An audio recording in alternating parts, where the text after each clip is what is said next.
Call to Arms is the brand new survival mode in Red Dead Online.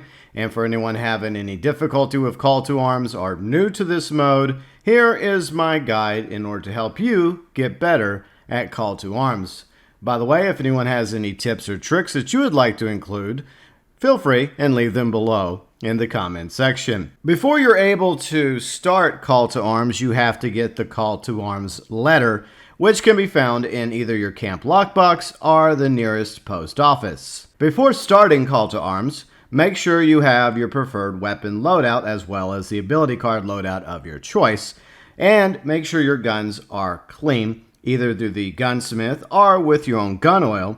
Make sure you have plenty of ammo, tonics, as well as cooked meats, because you're going to need all of that in order to have a chance to make it through Call to Arms. The reason why you want your guns clean is because they will not get rusty while you're playing through all 10 waves of Call to Arms. However, if they're already rusty, whenever you initiate Call to Arms, they won't get any cleaner.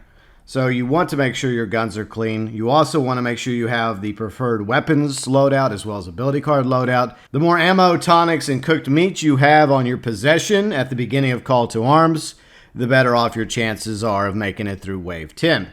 Before you start Call to Arms, however, make sure you have a few friends to go with you. 1 to 3 friends, 4 players total. Form a posse, then invite them to the posse. Once everybody's in the posse, then you can initiate Call to Arms. Simply open your satchel, go to Documents, Telegrams, then select the Call to Arms map that you wish to play. There are 5 total at the moment, including Fort Mercer, McFarland Ranch, Blackwater, Strawberry, and Valentine. After the opening cutscene and before the first wave, you're going to have about a 4-minute preparation time, which you need to use wisely by moving allied NPCs into strategic positions on the map and decide which part of the map you're going to be predominantly defending as well as your friends. For the first waves, you want to make sure all your weapons are on regular ammo, especially the lower waves. Eventually, as it gets more difficult, probably around waves 5, 6, or 7,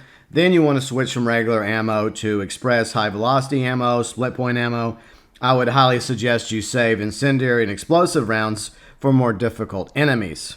In between waves, you will have a few seconds in order to grab some ammo from ammo crates, some health, as well as heal allied NPCs.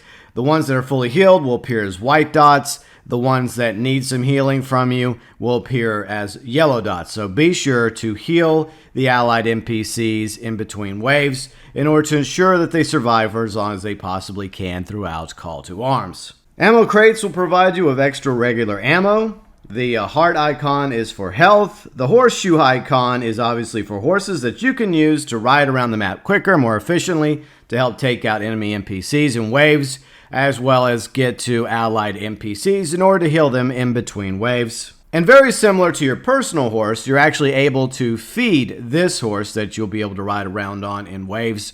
So you want to keep that horse as well as yourself as healthy as possible. Circling back to rounds, save your explosive incendiary rounds for heavies, the ones that run around in the Teddy Brown, Ned Kelly type armor.